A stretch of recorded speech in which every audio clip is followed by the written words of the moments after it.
Hey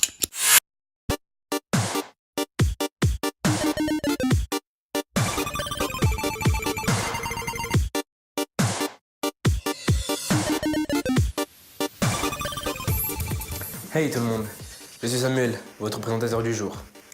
Bienvenue dans cette édition du Journal des Jeunes. Connaissez-vous le festival Constellation?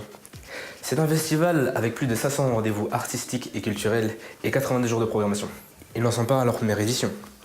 Constellation, c'est aussi du mapping vidéo avec Yann Guéma et la réalité virtuelle avec French Toast. Et ce sont ces deux sujets dont nous allons traiter cette semaine. Comme d'habitude, nous avons commencé notre semaine avec une conférence de rédaction. Je vous propose un extrait.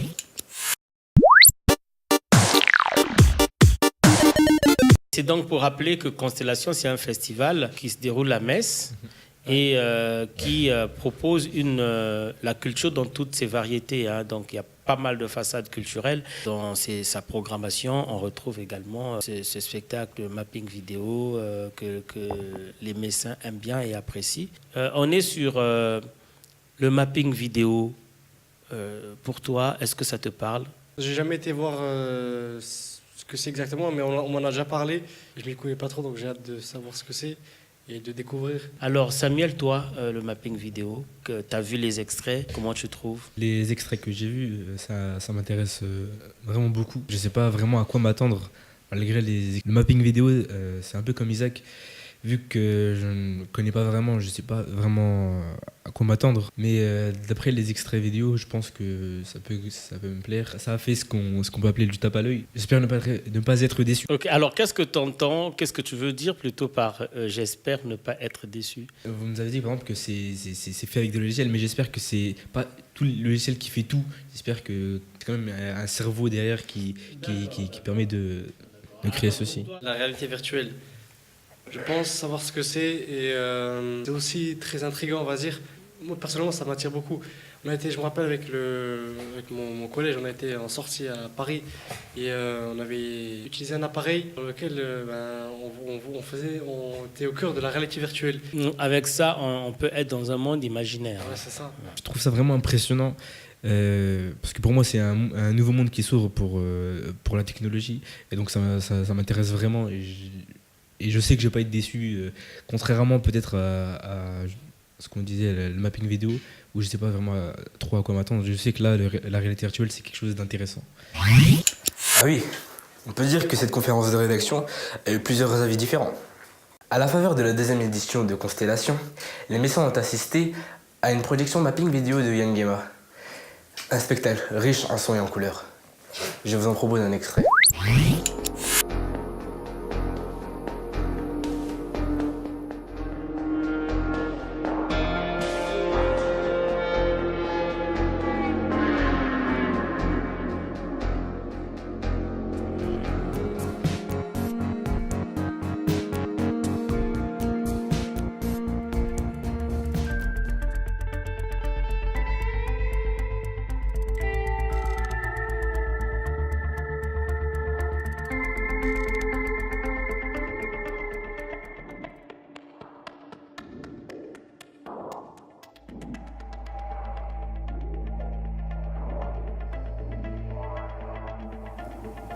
Wow.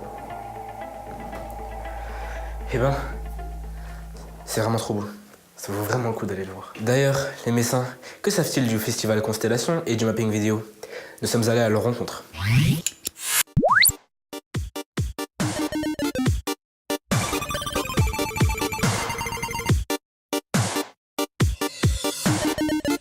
Alors, connaissez-vous le festival Constellation? Je connaissais pas vraiment, mais c'est ma fille qui m'en a parlé. Comme j'étais sur Metz, je suis venue faire un petit tour. J'ai encore pas vu celui de cette année. Par contre, j'ai vu celui de l'année dernière. Et là, je suis en train de faire le tour un peu partout pour voir ce qu'il y a. Je le connais bien parce que là, je suis là jusqu'au 11 août sur le village de Blida, donc un Blida dans la ville. Je connais, j'avais vu l'exposition qui a eu lieu sur la cathédrale. La projection plutôt. Non, pas vraiment. Là, je découvre le molki. Un jeu sport que je pratique déjà, donc j'ai un peu joué comme ça, quoi. Oui, je connais très bien le festival de Constellation parce que je l'ai étudié dans le cadre de mes études et je l'ai suivi l'année dernière donc pour sa première édition et là c'est la deuxième édition et je la suis encore et j'y travaille même.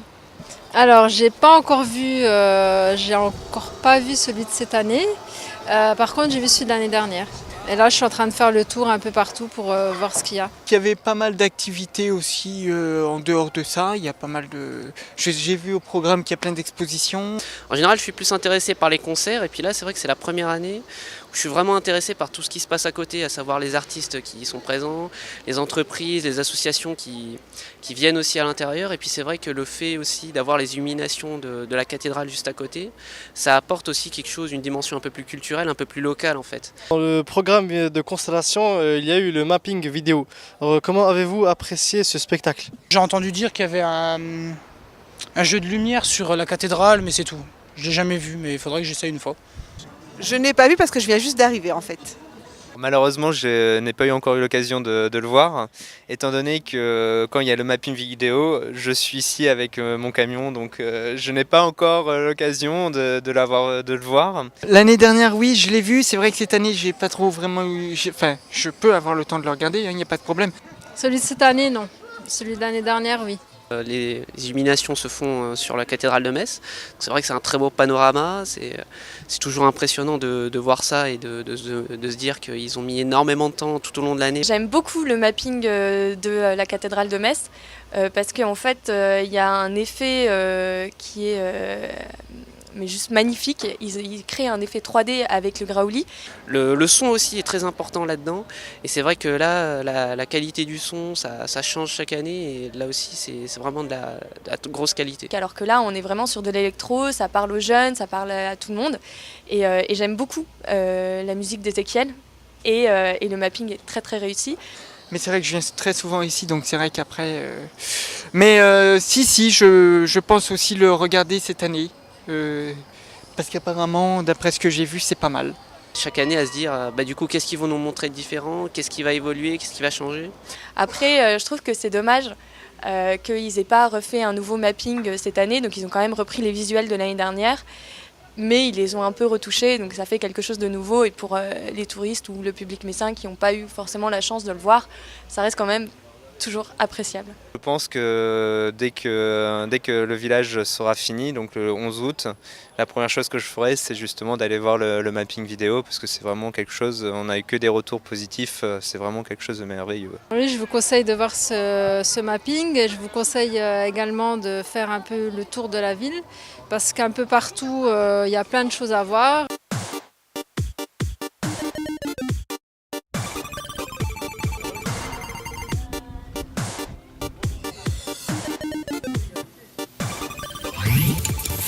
Ça m'étonne. Il y en a vraiment qui ne connaissent pas le festival Constellation et le mapping vidéo. D'ailleurs, parlons-en du mapping vidéo. Comment se réalise-t-il? Pour mieux comprendre, notre équipe a eu l'occasion de participer à une phase d'initiation au mapping vidéo avec Guillaume Le Prévost. Ouais, cet après-midi, on a fait un atelier sur le vidéo mapping. Je présentais voilà, les bases de ce qu'est le vidéo mapping, c'est-à-dire de la projection vidéo qu'on va détourner pour l'utiliser en fonction des surfaces sur lesquelles on projette et interagir avec. Ce qu'on peut voir à la cathédrale en ce moment avec Constellation, ce qu'on peut voir un peu partout en France parce que ça se démocratise vachement. Et d'ailleurs c'est cool que ça se démocratise vachement parce que ça nous permet aussi de faire des ateliers dessus et de plus en plus facilement, quoi. Le fait d'avoir plusieurs projecteurs qui diffusent la même image, c'est que en fait, on n'a pas encore de projecteur suffisamment puissant pour projeter une image assez lumineuse en fait. Et le fait d'en empiler en fait va dupliquer, tripler la puissance lumineuse. Parce que c'est vrai que quand on regarde les vidéos par exemple de la cathédrale, on a l'impression que ça sort directement de la cathédrale. C'est ça. Et c'est ça qui est super cool. En plus, eux, ils ajoutent ces fameuses lumières qu'ils mettent derrière les vitres et ainsi de suite, ce qui fait que ça rajoute encore plus. On a filmé les jeunes sur fond vert pour ensuite avoir un espèce de fond transparent qui va nous permettre de faire comme un système d'hologramme. Qu'ils vont être indépendants et on va pouvoir les placer un peu partout. Puis descend. Là, on a un vrai côté néon, quoi. Ensuite, on est parti sur du mapping sur des boîtes. Donc, on adapte les formes aux boîtes avec des effets un peu prédéfinis. Et puis on a essayé aussi sur une maquette de façade qui a été faite par l'artiste Sarah Poulain d'interagir sur cette maquette de maison comme si on interagissait sur un bâtiment comme la cathédrale. L'intérêt du mapping, ça va être de détourner l'utilisation du vidéoprojecteur et de son cadre, puisqu'on a l'habitude au cinéma de voir un cadre dans une image. Là, on va faire disparaître le cadre pour se rapprocher des dimensions d'un bâtiment et essayer de jouer justement avec les perspectives et les dimensions d'un bâtiment. Ce qui va donner cette impression que, en fait, on ne sait plus trop si l'image est projetée ou si elle ressort du bâtiment, en fait. On peut enfin avoir la prétention de dire qu'on sait faire du mapping vidéo. Et maintenant, si on parlait un peu de réalité virtuelle. Notre équipe est actuellement en place d'armes avec notre envoyé spécial Amadou. Amadou, est-ce que tu me reçois? Amadou, tu me reçois ou pas? Oui Samuel, je te reçois 5 sur 5. Ici, on est à la place d'armes où nous allons rencontrer Cyril Chagot, le producteur de Nexus 6 et le capitaine du vaisseau spatial.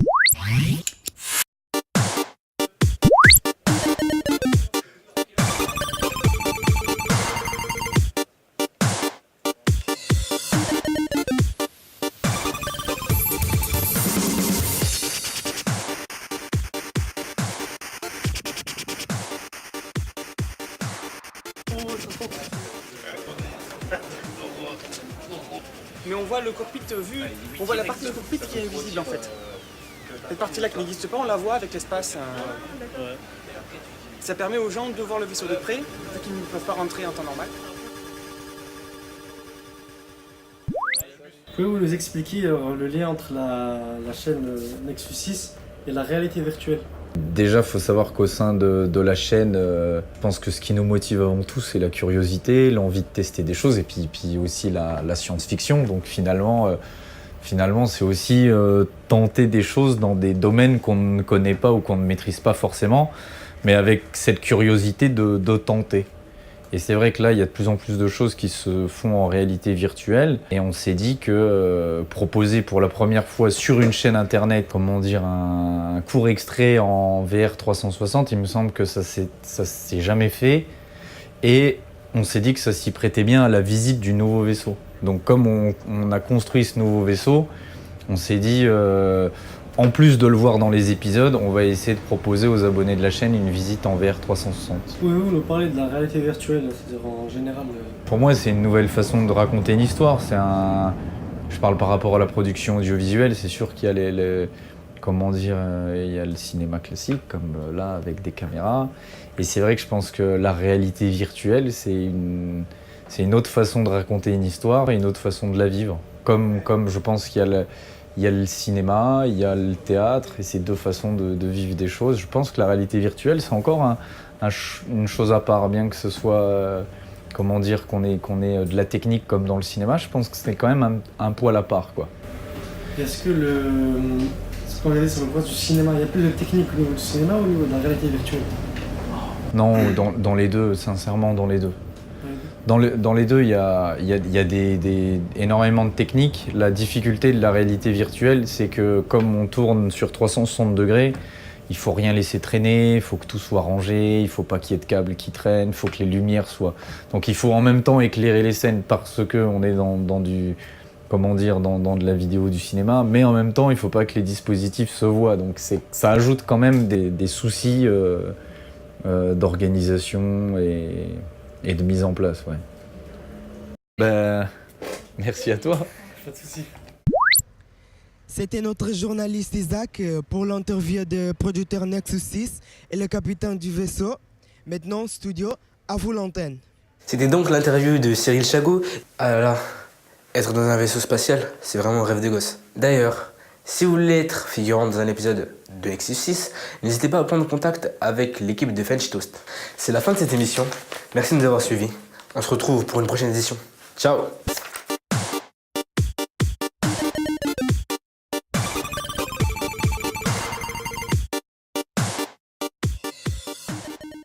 Action. On est à la place d'armes.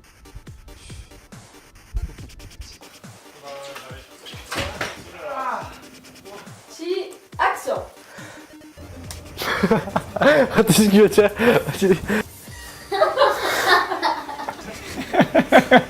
Pile au moment.